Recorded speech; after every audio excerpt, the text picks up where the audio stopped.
குரு பூர்ணிமா என்று சொல்லக்கூடிய இந்த நாளினுடைய சிறப்பு என்ன? நிறைய பேருக்கு இந்த கேள்வி இருக்குது. ஏனால் இந்த குரு பூர்ணிமா இந்த மாதத்துல 10ஆம் தேதி அன்னைக்கு அந்த பௌர்ணமி அன்று அதை கொண்டாடுகிறோம். உலகம் முழுக்க கொண்டாடுகிறது. இது வழக்கமா ஒவ்வொரு மாதமும் பௌர்ணமி வரும். ஆனால் இந்த ஆடி மாசம் வரக்கூடிய இந்த பௌர்ணமி, அதாவது குரு பூர்ணிமா என்று சொல்லக்கூடிய இந்த பௌர்ணமி ரொம்ப விசேஷமாக கொண்டாடப்படுகிறது. இதுக்கு ஒரு காரணம் இருக்கு. அதை சொல்றதுக்கு முன்னாடி முதல்ல குரு அப்படின்னா யாரு என்னங்கிறத நம்ம புரிஞ்சுக்கணும். கு அப்படின்னு சொன்னா இருட்டுன்னு அர்த்தம். அதாவது அறியாமை என்று அழைக்கலாம். அதாவது ஒரு மனிதனாக ஒரு பிறக்கும் பொழுது நமக்கு இந்த பிரபஞ்சத்தை பத்தின ரகசியம், தன்னை பத்தின உண்மை எதுவும் தெரியாது. ஸோ ஒரு அறியாமையில் தான் ஒரு குழந்தை பிறக்கிறது.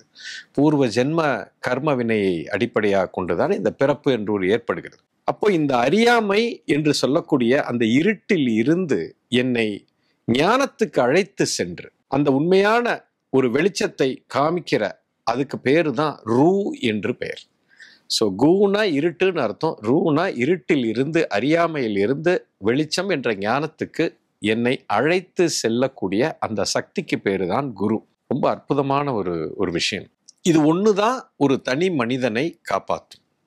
ஒரு குரு டீச்சர் கிடையாது, அல்லது ஒரு அம்மா அப்பாவோட உறவோ, இல்லை அக்கா தங்கச்சியோ, இல்லை அண்ணன் தம்பியோ, இல்லை பங்காளியோ, எந்த உறவு முறைக்கெல்லாம் அப்பாற்பட்ட ஒரு உறவு முறை. இந்த உலகத்திலேயே பிரபஞ்சத்திலேயே ரொம்ப ஒரு அற்புதமான ஒரு உறவு முறைன்னு சொன்னா ஒரு குருவுக்கும் சிஷ்யனுக்கும் உள்ள உறவு. அது ரொம்ப ரொம்ப விசேஷம். காரணம் என்னன்னா ஒரு 3 விஷயம் இருக்குங்க, நல்லா புரிஞ்சுக்குங்க. ஃபர்ஸ்ட் ஒரு குருவை பார்க்கும் பொழுது ஒருத்தர் நம்மளை ஞானத்திலிருந்து எடுக்கக்கூடிய அந்த சக்தி நம்ம முன்னால நிற்கும் பொழுது அது ஒரு சக்தி தான். அது எந்த ரூபத்தில் வேணாலும் இருக்கலாம், எப்படி வேணாலும் இருக்கலாம். அந்த சக்தியை நீங்க என்கவுண்டர் பண்ணும்போது உங்களுக்கு ஒரு அசாத்தியமான ஒரு ஈர்ப்பு இருக்கும். அவங்க மேல ஒரு பெரிய ஒரு அட்ராக்ஷன் இருக்கும், ஒரு கரிஷ்மா இருக்கும், ஒரு ஈர்ப்பு இருக்கும். இது நம்பர் 1. நம்பர் 2, ரெண்டாவது விஷயம் என்னன்னா, அந்த ஈர்ப்பு மட்டும் இருக்காது, உங்களோட தன்மை இருக்கு இல்லையா, இது வெளிமுகமாக சென்று கொண்டிருந்த தன்மை உள்முகமாக மாறுவீங்க. உங்களையே நீங்க பார்க்க ஆரம்பிப்பீங்க. உங்களுக்குள்ள ஒரு மூலம் இருக்கிறது. அந்த மூலத்தை நோக்கி இந்த சக்தி நகரத் தொடங்கும். இது ரெண்டாவது விஷயம். அதாவது வெளியிலேயே பார்த்துக்கிட்டு இருந்த நானு என்னைய செல்ஃப் அவேர்னஸ்ன்னு சொல்லுவோம். சுய ஒரு என்ன சொல்றது, ஒரு கேள்வி அப்படின்ற ஒரு இது வர ஆரம்பிக்கும். என்னைய பத்தியே நான் கேட்க ஆரம்பிப்பேன். என்னைய நோக்கி இந்த சக்தி திரும்பும். வெளிமுகமாக இருந்தது உள்நோக்கி திரும்ப ஆரம்பிக்கும். இது ரெண்டாவது. மூணாவது என்னன்னு கேட்டா, ஒரு குருவோட என்கவுண்டர் பண்ணும் பொழுது எனக்கு ஒரு பெரிய சுதந்திரம் கிடைக்கும். உலகமே ஏதோ ஒரு கட்டுப்பாட்டுக்குள்ளே இருந்த நானு எனக்குள்ள ஒரு பெரிய விடுதலை உணர்வை, ஒரு ஃப்ரீடமை எனக்குள்ள நம்ம உணர ஆரம்பிப்போம். இது ஒரு அற்புதமான உணர்வுங்க. இது 3மே நடந்துச்சுன்னு சொன்னா நீங்க குருவை என்கவுண்டர் பண்ணிருக்கீங்கன்னு அர்த்தம். நிறைய பேர் கேட்கலாம், ஒரு லீடர் இருக்காரு, ஒரு தலைவன் இருக்கிறான்னு, ஒரு தொண்டன் இருக்கிறான். அந்த தலைவனை பார்க்கும்போது நமக்கு ஒரு ஈடுபாடு. ஆஹா தலைவா, நீதான் எல்லாமே, எனக்கு உன் மேல உயிரே வச்சிருக்கேன், டோட்டலா உனக்காக நான் என்ன வேணாலும் செய்யறேன். அப்போ ஒரு குருவிடம் சரணாகதி அடைவது போல் ஒரு தலைவனிடத்தில் நம்ம ஒரு சரணாகதி அடைகிறதும் ஒரு குரு தானே அப்படிங்கிற மாதிரி ஒரு கம்பேரிசன் பார்த்தீங்கன்னா இதுக்கும் அதுக்கும் நிறைய வித்தியாசம் இருக்கு. ஒரு லீடர்ஷிப்னு பார்க்கும்போது அவங்க கிட்ட ஒரு அட்ராக்ஷன் இருக்கும், ஒரு சரிஸ்மா இருக்கும், ஒத்துக்கிறேன், நம்பர் 1. ஆனா நீங்க உள்முகமா போக மாட்டீங்க, நீங்க வெளிமுகமாக செல்வீர்கள். உங்களுடைய உள்நோக்கி பயணம் அங்கே இருக்காது. You understand? இது பாயிண்ட் நம்பர் 1. ரெண்டாவது பார்த்தீங்கன்னா, ஒரு தலைவனோட நீங்க இருக்கும் பொழுது ஒரு கட்டுப்பாட்டுல தான் இருப்பீங்களே தவிர உங்களுக்குன்னு ஒரு சுதந்திரம் இருக்காது. அங்கே ஒரு ஒரு ஒரு சுதந்திரமான ஒரு நிலைப்பாட்டை நீங்க உணர மாட்டீங்க. நீங்க ஏதோ ஒரு இதுக்குள்ள போய் சிக்கியிருப்பீங்க. இதுதான் ஒரு தலைவன் தொண்டனுக்கும் உள்ள உறவு முறையும் ஒரு குரு சிஷ்யனுக்குள்ள உறவு முறையும் நீங்க கிளியரா வித்தியாசமா நீங்க பார்க்க முடியும். இதுதான் குருக்கான ஒரு அர்த்தம்னு சொல்லலாம். அதை நீங்க பார்க்கலாம்னு சொல்லலாம். இப்போ அதுக்கும் பௌர்ணமிக்கும் உள்ள சம்பந்தம் என்ன? பௌர்ணமி அன்னைக்கு அது ஒரு விசேஷமான ஒரு நாள். நிலவு முழுமையாக அங்கே பிரகாசித்து கொண்டு இருக்குது. ஆனால் அந்த நிலவிலிருந்து வரக்கூடிய வெளிச்சம் நிலவோட வெளிச்சம் அல்ல, சூரியனிடத்திலிருந்து பெறப்பட்ட ஒரு சக்தியைத்தான் அது நமக்கு பிரதிபலிக்கிறது. ஒரு குருவும் அப்படித்தான். குருங்கிறது ஒரு கருவி. அந்த கருவியிடமிருந்து எனக்கு ஒரு அபார சக்தி எனக்குள்ளே இயங்க தொடங்குது. ஆனால் அந்த சக்தி குருவிடத்தில் இருக்குதா? கிடையாது. அது ஏதோ ஒரு மூலத்தில் இருந்து அந்த இறை சக்தி என்று சொல்லக்கூடிய ஒரு மாபெரும் சக்தியிலிருந்து குரு வழியாக எனக்கு வருகிறது. குருங்கிறது ஒரு திறவுகோல் தான். குரு எண்டு கிடையாது. You understand? அது கடைசி டெஸ்டினி கிடையாது, அது முடிவு கிடையாது. குரு உனக்கு இறை சக்தியை அல்லது இந்த உண்மைன்னு சொல்லக்கூடிய அண்ட சராசரத்துக்கு மூலமாக இருக்கக்கூடிய ஒரு விஷயத்துக்குள்ள உங்களை அழைத்து செல்லக்கூடிய ஒரு திறவுகோல் தான் ஒரு குரு.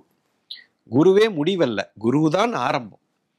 ஸோ குரு உனக்கு அந்த வெளிச்சத்தை காமிச்சு என்னை தாண்டி நீ போப்பா, இதுதான்ப்பா பாதை, இதுதான் உன்னுடைய ஃபியூச்சர், இந்த வழியாகத்தான் நீ உச்சக்கட்டத்தை அடைய முடியும், வாழ்க்கையின் உச்சத்தை நீ அடையணும்னா இது வழியாகத்தான் செல்லணும் என்ற ஒரு வழிகாட்டி தான் ஒரு குருவே தவிர குருவே முடிவல்ல. அவர் தான் எல்லாமே அப்படின்னு நான் சரணாகதி அடையும் பொழுது அவரை கடந்து நீங்கள் செல்கிறீர்கள். அவரை தாண்டி அதுக்கு பின்னாலே இருக்கக்கூடிய மிகப்பெரிய சக்தியை நீங்கள் உணரத் தொடங்குகிறீர்கள். இதுதான் ஒரு குருவினுடைய வேலை. குரு தன்னை அவரு கட்டுப்படுத்தி வைக்க மாட்டார். அவர் என்னை தாண்டி நீ போப்பா அப்படின்னு உங்களுக்கு வழியை காமிக்கிறார். You understand? அதே போலத்தான் ஒரு நிலவும் அங்கே இருக்கிறது. நிலவுக்குன்னு ஒரு சக்தி கிடையாது. அதை பார்த்து நான் பிரமிப்படைகிறோம். அது ஒரு சக்தியை நாம உணர்கிறோம். ஆனால் அந்த சக்தி அது பிம்பமாக அங்கே வெளிப்படுகிறதே தவிர அது பெறப்பட்டது சூரியனிடத்திலிருந்து. அதனால தான் அதை பௌர்ணமி என்று அழைக்கிறோம். அந்த குறிப்பிட்ட நாளில் ஒரு தேடல், உண்மையை நோக்கி நகரக்கூடிய ஒவ்வொரு மனிதனுக்கும் அன்னை நாள் ஒரு அற்புதமான நாளாக விளங்குகிறது. அதனால அது ரொம்ப விசேஷமாக சொல்கிறோம். ஸோ நான் ஒவ்வொரு நாளும் அறியாமையில இருந்து நான் கஷ்டப்பட்டு கொண்டு இருக்கிறேன். அப்போ நான் கஷ்டப்பட்ட காலத்தில் இந்த கஷ்டத்திலிருந்து வெளியில வரணும், இந்த அறியாமையில் இருந்து நான் வெளியே வர வேண்டும். இந்த அறியாமையினாலதான், இந்த விஷயம் எனக்கு புரியாதனால, ஞானம் இல்லாதனால நான் இப்படி இருக்கிறேன். இப்போ எனக்கு முன்னாடி ஒரு ஞானத்தின் சொரூபம் ஒன்று தெரிகிறது. அதனிடத்தில் என்னை சரணாகதி அடைய செய்து, அப்படி செய்யும் பொழுது அந்த சக்தி எனக்குள்ள வியாபித்து எனக்குள்ள இருளை அகற்றுகிறது. அப்பேற்பட்ட சக்திக்கு எனக்கு நன்றியை தெரிவிக்கக்கூடிய ஒரு நாளாகத்தான் இந்த குரு பூர்ணிமா என்று அழைக்கிறோம். எப்போ நான் என்னை சரணாகதி அடையிறனோ, எப்பா எனக்கு ஒன்றும் தெரியல, நீ ஏதோ ஒரு பெரிய உண்மையை வச்சிருக்க, ஸோ உன்னிடத்தில் அதை நான் கற்றுக்கொள்வதற்கு இங்கே வந்திருக்கிறேன், எனக்கு ஒன்றும் தெரியல அப்படின்னு சொல்லி என்னை சரணாகதி அடைவது, இது ஒரு அற்புதமான நிலை. அந்த நிலையை அடையும் போது எனக்குள்ள எந்த எதிர்ப்பும் இல்லை, உன் மேல எனக்கு அளவு கடந்த ஒரு நம்பிக்கை, ஒரு ஃபெய்த் இருக்கு, ஒரு ட்ரஸ்ட் விட்டது. ஸோ நான் கேள்வியே கேட்க போவதில்லை. எனக்கு தெரியாத ஒரு விஷயத்தை எப்படி நான் சந்தேகிக்க முடியும்? எனக்கு தெரியல.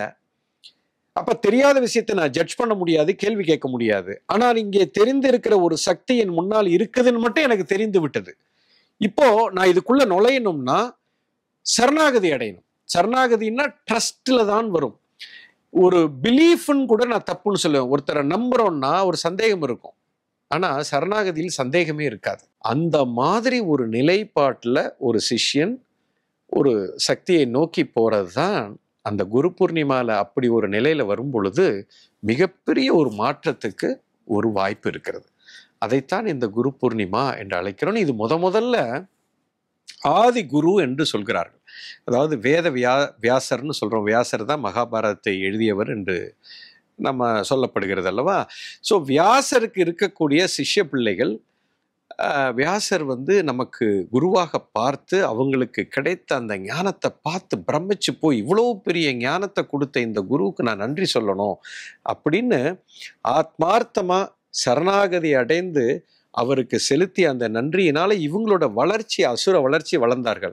ஸோ இதை காலம் காலமாக இந்த உலகம் பார்த்து குருமார்களிடம் சரணாகதி அடைவதுதான் ஒரே வழி அப்படிங்கிறத உணர்ந்து அதை கொண்டாட ஆரம்பிச்சு தான் இப்போ இந்த குரு பூர்ணிமா அப்படிங்கிற ஒரு விஷயம் வருகிறது. ஸோ இந்த வாழ்க்கையில என்னுடைய எதிர்காலம், நான் சரியான பாதையில் உண்மையை நோக்கி நகரணும், அந்த வாழ்க்கையை பற்றின அந்த ஞானத்தை நான் பெற வேண்டும் அப்படின்னு தீவிரமாக ஒரு குரு பக்தியில் இருப்பவர்களுக்கு இந்த நாள் ஒரு சிறப்பான நாள். ஸோ என்னைக்குமே சரணாகதியில் இருக்கணும். இந்த குறிப்பாக இந்த நாளில் சரணாகதி அடைந்து அதை நன்றி வெளிப்படுத்தும் போது மிகப்பெரிய ஒரு ஒரு உணர்வுக்குள்ள வரலாம்.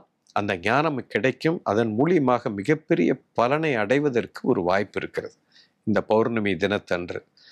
அதனால தான் இதை குரு பூர்ணிமா ரொம்ப விசேஷமாக குரு சிஷ்ய பாரம்பரியத்தில் இதை நம்ம சொல்கிறோம். இதை புரிந்து தெரிந்து தேடுதல் உள்ளவர்கள் இதை பயன்படுத்தி கொள்ள வேண்டும் அப்படின்னு உங்களை எல்லாம் வாழ்த்துகிறேன். குரு பூர்ணிமா அன்று. நன்றி.